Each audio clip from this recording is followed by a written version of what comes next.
பேயோ பித்தலாட்டமோ இந்த ஆவுடையப்ப காசு பணத்துக்கு ஆசைப்பட்டு இதெல்லாம் சொல்ற மாதிரி எனக்கு தெரியல. இருக்காதுங்கிறத விட ஏன் இதெல்லாம் இருக்க கூடாதுன்னு நினைச்சு பாருங்களேன். சொல்லுங்க, இப்ப உங்களுக்கு லேசா நம்பிக்கை வந்துருச்சுல்ல? இல்ல, எங்க அப்பாவை பத்தி உனக்கு அவ்வளவு என்ன சொல்ல போறீங்க? இருக்கிற காலத்துல எல்லாம் உங்களை கொடுமைப்படுத்தினாரு தானே. திருப்பி திருப்பி இதையே சொல்லிட்டு இருக்காதீங்க. பெரியவரா இருக்கிறவரு அவரே தம் பிள்ளைக்கு துரோகம் செய்வார்னு என்னால நம்ப முடியல. உங்க அப்பாவை இப்பவும் இப்படி அலைய விடுறது தப்பு பசுபதி. அவருக்கான கர்ம காரியங்களை நீங்க தான் செஞ்சாகணும். ஆவுடையப்பன் கூட தான் அவர் இருக்காருன்னு சொல்றீங்கல்ல, அந்த ஆவுடையப்பனையும் கூட்டிக்கிட்டு நான் சொல்ல இடத்துக்கு போங்க.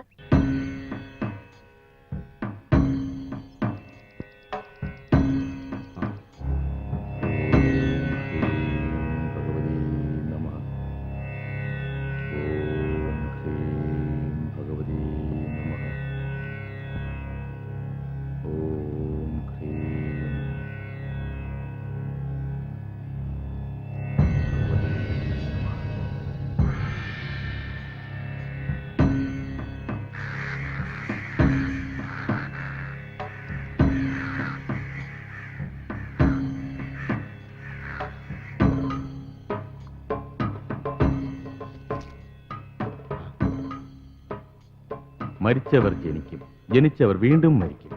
இதான உலக நீதி. உங்க அப்பாவுக்கும் அப்படித்தான். அவருடைய ஆத்மாவை இப்பொழுதும் சுத்தி கொண்டிருக்கு. புரியலையா? மனுஷங்களுக்கு இருக்கிற கோபம், தாபம், ஆசை, ஆக்ரோஷம் எல்லாம் அவ இறந்த பிறகு அந்த ஆவிகளுக்கும் இருக்கும். இந்த குணங்கள் எல்லாம் விட்டொழிச்சாதான் அந்த ஆத்மாவுக்கு சாந்தி கிடைக்கும். மறுபடியும் அதே ஆத்மா பிறவி எடுக்கும்போ புது அவதாரமா பிறக்கும். ஆத்ம சாந்திக்காகத்தான் இறந்தவர்களுக்கு நாம் காரியமும் சடங்கும் செய்கிறது. அவங்க ஆத்மாவை குளிர்விக்கத்தான் எள்ளும் தண்ணியும் இறக்கிறது.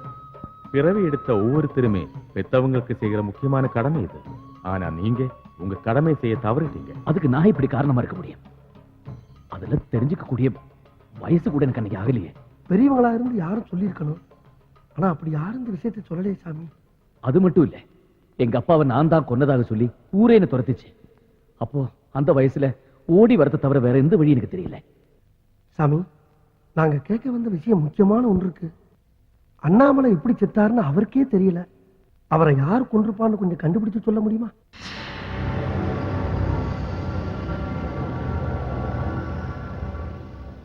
ஒரு உருவம் மட்டும் தெரியுது, ஆனா தெளிவா தெரியல. ஆஜான பாகுவான அந்த உருவம் உதச்சுதான் உங்க அப்பா நெருப்பில விழுந்து சத்தாரு.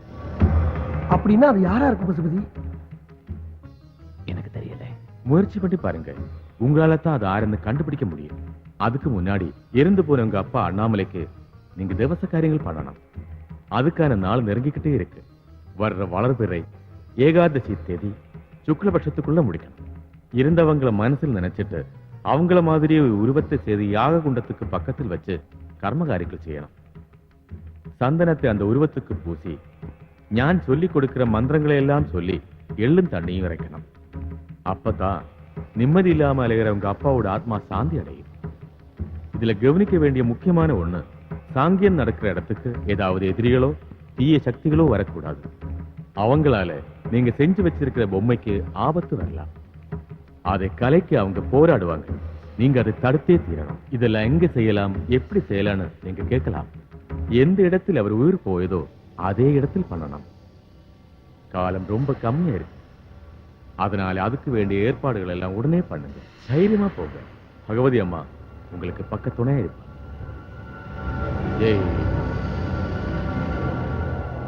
பாம்புக்கு வேற வேலையே கிடையாது. இதெல்லாம் இங்க கொண்டாந்து மாட்டிண்டு. ஐயோ, அதையே தூக்கி போட்டேன். ஐயோ, எதுக்குடா?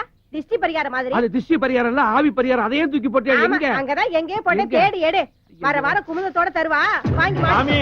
நான் உள்ளார போறதுக்கு நல்ல வழி பண்ணு.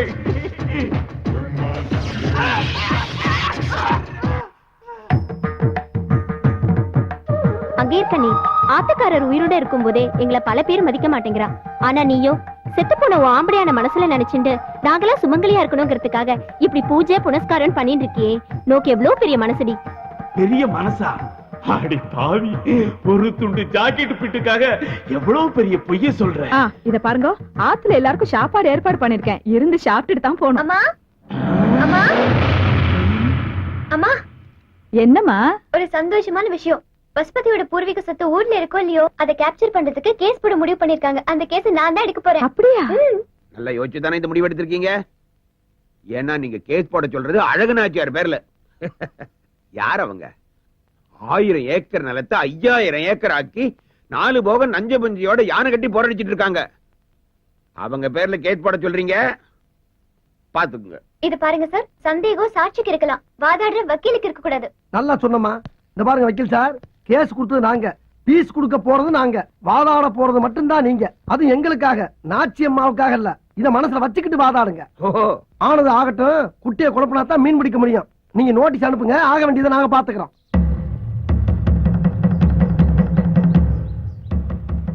ஒத்த பாலத்தை சார்ந்த அழகு நாச்சியாராகிய தங்கள் மீது அதே ஊரை சார்ந்த மிராசுதார், வள்ளல், அமரர் அண்ணாமலையின் ஒரே வாரிசான பசுபதி என்கிற எனது கட்சிக்காரரின் உரிமைக்கு உட்பட்ட அனைத்து சொத்துகளையும் அவரது அனுமதியின்றி அத்துமீறி ஆக்கிரமித்து அனுபவித்து வருகிறீர்கள்.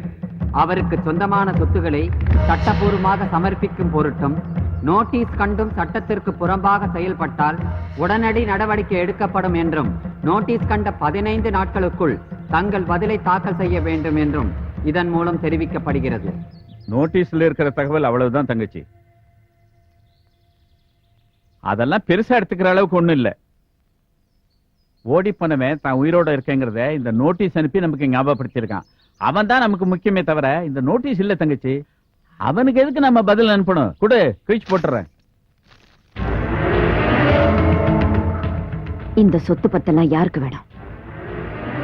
எல்லாத்தையும் அவனே எடுத்துக்கிட்டான். ஆனா அதுக்கு முன்னாடி அவனை நான் பழி வாங்கணும். நீங்க எல்லாத்தையும் மறந்திருக்கலாம். என்னால இன்னும் அதை மறக்க முடியல. அவனை என் வயிற்றுல சுமந்த பிள்ளையாத்தான் நினைச்சேன். தாய்க்கு தாயா நீ அவனை பாத்துக்கணும்னு அவர் சொன்னாரு.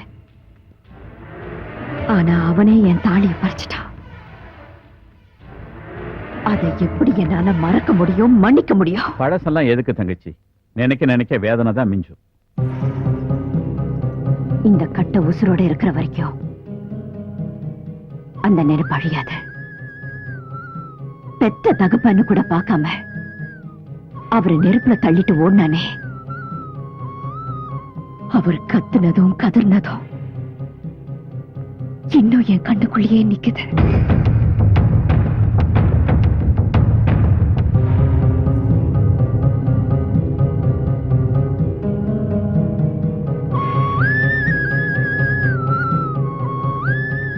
இப்படிப்பட்டவனுக்கா என்கிட்ட அப்படி ஒரு சத்தியம் பண்ண சொன்னீங்க? அழகு, நீ எனக்கு ஒரு சத்தியம் பண்ணி கொடுக்கணும். என் பிள்ளைகளை தவிர இந்த குடும்பத்துக்கு இன்னொரு வாரிசு வரக்கூடாது. அவங்களோட எதிர்காலத்துக்காகத்தான் நான் உங்கள்கிட்ட இப்படி ஒரு சத்தியம் கேட்கிறேன். அப்போ ஏன் எதிர்காலம்?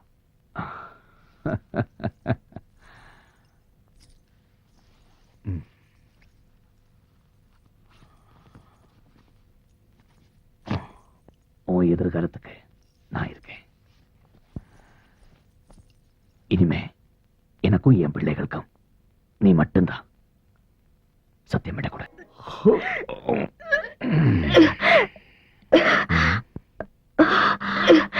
இந்த ஐயா ஒண்ணும் பயப்படுற மாதிரி இல்ல, எல்லாம் நல்ல விஷயம்தான். அம்மா முழுகாம இருக்காங்க.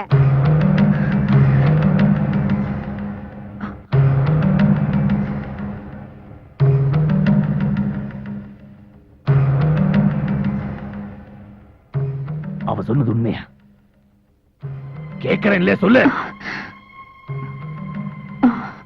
உன் மேல நான் எவ்வளவு நம்பிக்கை வச்சிருந்தேன், எல்லாத்தையும் பொய்யாக்கிட்டே. உனக்கு நல்லா தெரியும் என் குழந்தைகளுக்காகத்தான் அந்த கல்யாணத்தை பண்ணிக்கிட்டேன்னு. அவங்கள தவிர வேற வாரிசு இந்த வீட்டுக்கு வரக்கூடாதுங்கிறது உனக்கு தெரியும். அன்னைக்கு நான் கேட்டதுக்கு சரின்னு தானே சொன்னேன். சத்தியம் கூட பண்ணி கொடுத்தியே. அந்த சத்தியம் எல்லாம் எங்க போச்சு? உன் மனசுல எவ்வளவு அழுத்தம் இருந்திருந்தா இவ்வளவு நாள் எங்கிட்ட மூடி மறைச்சிருப்பேன். எனக்கு எல்லாம் புரிஞ்சு போச்சு. அதுதான் தாலி கட்டிட்டியே. இனிமே இந்த சத்தியத்தை பத்தி எவன் கேட்டா எனக்கு என்ன நினைச்சிட்டல? உனக்கு ஒரு வாரிசு பிறந்து நாளைக்கு எனக்கு ஏதாவது ஒண்ணு ஆயிடுச்சுன்னா என் பையனை தெருவில் நிக்க வச்சுட்டு உன் வாரிசை இவ்வளவு சொத்துக்கு உரிமையாக்கல நினைச்சா இல்ல? முதல்ல என்ன சொல்லலாம்? எனக்கு சமமான இடத்துல பொண்ணு எடுத்திருந்தா என்னோட அருமை தெரிஞ்சிருக்கும். ஒருவேளை கஞ்சிக்கு வக்கீலாத்த பிச்சைக்காரன் நாய் நீ உனக்கு இப்படி தராது இருந்தே. நிறுத்துங்க. பேச முடியுங்கிறதுக்காக என்ன வேணும்னாலும் பேசலாம்னு நினைக்காதீங்க. பொதுவான சத்தியங்கிறது வேற. அது ஒருத்தர் சம்பந்தப்பட்டது காப்பாத்திடலாம். ஆனா நீங்க வாங்கின சத்தியம் எனக்கு மட்டும் இல்ல, உங்களுக்கும் சேரும். அது காப்பாத்த வேண்டியது நான் மட்டும் இல்ல, நீங்களும் தான். நீங்க அதை காப்பாத்துறீங்களா?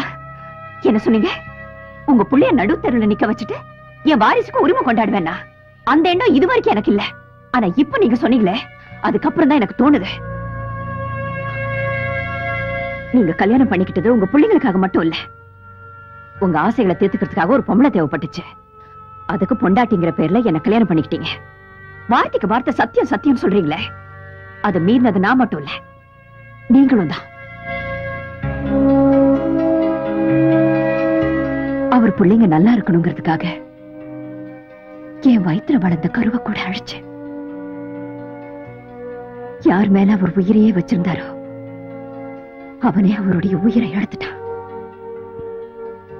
எத்தனை நாள் ஆனாலும் சரி அவனை பழி வாங்கணும்.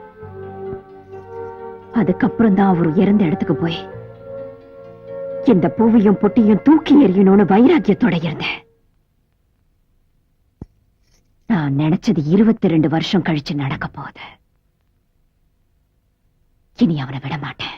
அப்படின்னா பட்டணத்துக்கு போக எல்லா ஏற்பாடும் பண்ணுங்க.